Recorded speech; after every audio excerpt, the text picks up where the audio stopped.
This week on the Webb Perspective, Mr. Brett Mayfield and I continue our conversation about To Kill a Mockingbird. We pick back up with Mr. Mayfield answering the question, should To Kill a Mockingbird be taught in school?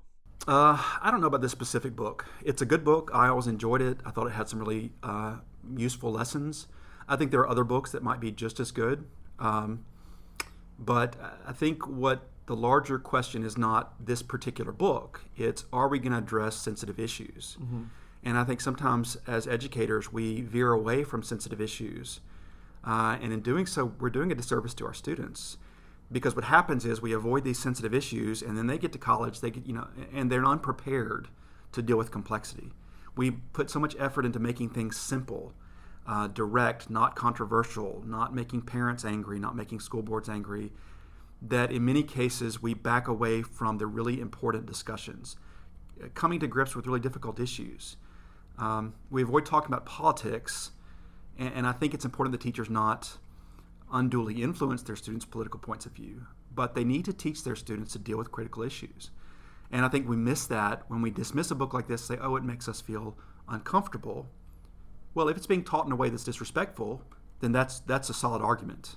But if it's just making us uncomfortable because it's something that's new to us, a new way of thinking about things, an issue we hadn't considered before, that's the good kind of being uncomfortable. Mm-hmm. That's where education comes from. So, I don't know that I can necessarily talk about the book itself as being important, but it's absolutely important that issues of race, issues of historic systemic abuses, that those be addressed in a very serious way. And this book, as an instructional tool, serves that purpose. So I think it's certainly within the discretion of the teacher to use a tool like this. I don't think that the book itself is bad or good. Mm-hmm. I think it's a wonderful piece of literature. As far as an instructional tool, it depends on how it's taught. I definitely hear what you're saying in that regard. As soon as it was announced, though, that this banning, removal, quote unquote, air quotes, depending on. Do you notice how we adopt the language? I mean, like it's whatever we read, we automatically tend to adopt that language. So in so doing, it's like these articles and their headlines have shaped our conversation. We're both very aware of this kind of meaning and this duality of perspectives, but even in our discussion, we're adopting the language of those who frame the issue. So it's working what they're saying, whether we agree with it or not. So these news organizations, they release this information, inflame the public, whether you believe their goal was to inform or not. It definitely did cause a huge stir. There was thousands upon thousands of emails, handwritten letters, calls from everyone to the former Secretary of Education. There was a huge public outcry, and so after, I believe it was 9 days, it was put into action to re-add it back onto the list. Whether you agree this book should be on the list or not, do you believe a school board should succumb to public pressures like this? I think that public opinion can change and sway very quickly. And whenever you are reacting to something like this, you're reacting to one group of people offering one perspective. It shouldn't be a part of policymaking process to react to every uproar.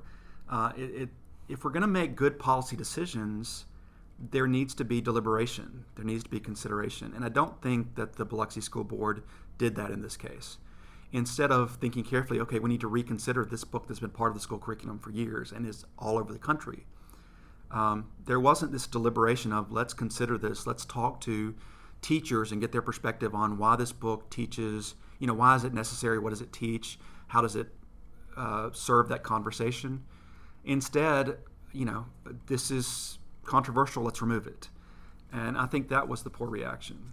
And going back to what you talked about, inflame or inform, what we notice about these national articles is they didn't inform. You talked about seeing things about the local case in the local newspaper that you didn't see in the national papers.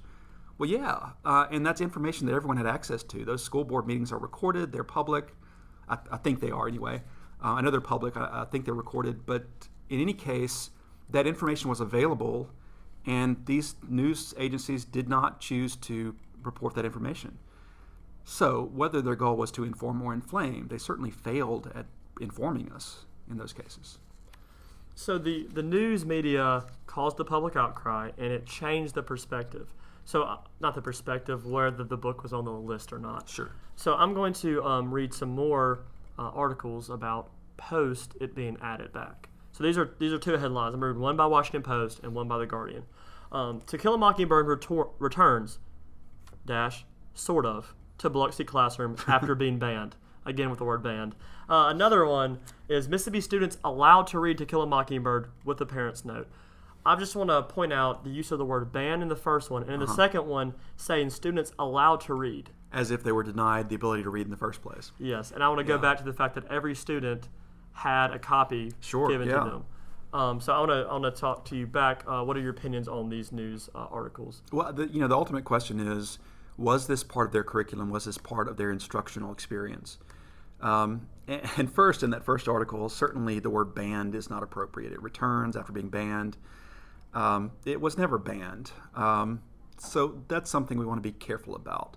And in the second one, what was that article?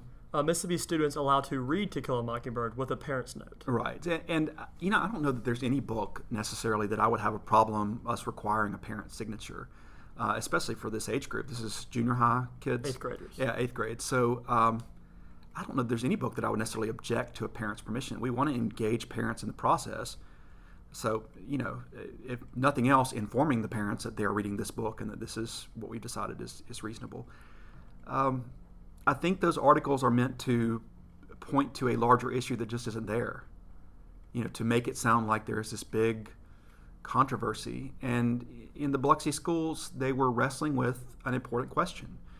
To what degree do we read and experience literature that makes us uncomfortable if it has a legitimate instructional goal, a purpose? I think those articles are just meant to catch the reader's eye. It's just so no one falls victim to what a lot of people do of just reading the headlines and basing their information off that. Just to summarize these articles, what it means by the sort of is it was added back to the reading list, and it said with a parent's note that a student would be allowed to read the book in class and study it like they had been, plus they were going to offer optional after-school, more in-depth study on it, and then they were going to offer alternative reading material for anyone who did not want to read it, which I thought was interesting. I read the school policy as far as alternative material goes, and it says when a student or a parent rejects reading materials, alternative materials should be provided. So based on the article, the way it was framed, it was acting that this was a new thing that was adding the whole alternative materials. But the reason this whole started was because a parent requested an alternative material for their child who was feeling not necessarily discriminated against, but definitely was made feeling uncomfortable due to her race. So what did you have to say to that? Well, I mean, I'm a little unclear. I've read a few of these articles. I'm not sure whether or not the after-school in-depth readings are to make up for any time lost in class, or if they're just extra supplemental experiences. In either case, that's great. I mean, that they're offering this time to enjoy this in-depth education. My experience with students is that unless it's going to be really something gripping, they're not likely to spend extra time outside of class. That instructional time and how we use that instructional time demonstrates how we value certain information. And if it's being taught in class with a certain degree of rigor and depth, then that's great. If the time in class is for them to read and not really engage with the material, and then if they want to engage with the material after class, I'm not sure that's a great use of instructional time. But not knowing exactly how they're working out and dividing those times, I'm not sure. So I just thought it was very interesting that the case of alternative material, I believe it was the mother or grandmother of the original daughter. One of them was fine and saying, I would love for my daughter just to, actually, I'll read her direct quote, actually. We were pleased we had read the Biloxi school policy and that you could put in requests for alternative materials, Jessica Williams said. As far as we were concerned, we were done and happy. So shortly after that, that's when the...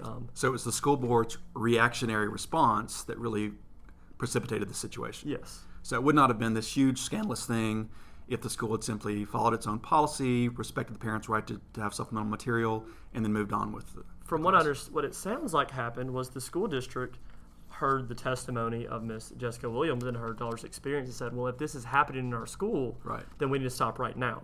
Which I think might have been a slight overreaction. Right. But the grandmother said something interesting, or was the mother? I'm a little confused on which is which. But one was okay. She's like, give my daughter alternative reading material. Let her, learn in a different setting than this. The other lady said, no, my granddaughter or daughter should not be taught in a different environment. Every student should have to read the same. My daughter should not have to read a different material simply because everyone in this class is, not treating this properly. So the perspective of at least one of those guardians was to say, this is an appropriate period. Yes. And that my daughter shouldn't be excluded from the class-wide project because this material shouldn't be there anyway. Yes. And I understand that perspective, certainly. It's worth mentioning that there are lots of national groups that have supported the teaching of To Kill a Mockingbird specifically. And in this case, the ACLU chimed in on this particular case and said that it helped to facilitate a discussion about really important issues. And the ACLU said it should be included. So I think certainly we want to respect the parent, and that's something to consider. But again, I would go back to the school board's reaction was immediate, without deliberation. And I think that goes, and I don't want to get myself in trouble here, but I think that's a consistent problem and a systemic problem in American schools, is that we do have this kind of political nature of school boards and even of school administrations. And in a lot of times, instead of approaching the instructional experts, and this is me being a snotty teacher here a little bit, and saying, tell me about this. Tell me what value this is. Why do you choose this over something else? Well, teachers, we're in the classroom every day. We're making very careful decisions about what we use and what we don't use. And it bothers me a little bit that these administrators and school board officials didn't go and talk to the teacher and really investigate whether or not this was a useful tool to teach this particular material. That kind of reactionary response is not healthy, especially not in this case where you had kids that were in the middle of a lesson learning about this really important part of our history and how we come to grips with those different ideas and different offenses, and they yanked it away. And so the kids had an interruption of their instructional experience. That's not good for anybody. So I think that's a concern. So as we close up here, I just want to quick overview of a lot of the things. We've been talking about the original quote-unquote banning of To Kill a Mockingbird and whether that word was an appropriate use in this situation. We moved on to talk about, was the purpose of these journalism to inform or to inflame the people through this? And then we talked about how whether their purpose was either or, it did cause the school to re-add it back into the list. And then some more headlines that maybe did not accurately portray the situation. That was just a quick little summary of what we've been over today. Mr. Mayfield, I appreciate the time. Could you leave us with a piece of advice on how to avoid being too inflamed by the media, or any last piece of advice? I think the best advice is just to maintain an open mind. It's always a good idea. But, as you flip through social media, articles online, don't let the headlines get you. Understand that all media has some type of bias. It may be minor, it may be major, it may be intentional, it may be unintentional. But don't fall victim to the headlines. If you see an article that sounds sensationalistic, either read it and find out the real content, ignoring the adjectives that may be present and opting instead to focus on the facts, or skip over it and look for a more unbiased source. Thank you so much for your time, Mr. Mayfield. I really appreciate it. This has been the first episode of the Webb Perspective. Hopefully many more to come. Special thanks to J&N for helping put this on. Be sure to check out their shows, The Central and Good Morning MC, which can be found on their Vimeo page. Next episode, I hope to dive into the Mercator map projection, which may on the surface not seem very interesting, but as you get into it, there's a lot of interesting issues, things surrounding it that most people don't know about. Thank you so much for listening. Hope to see you next time.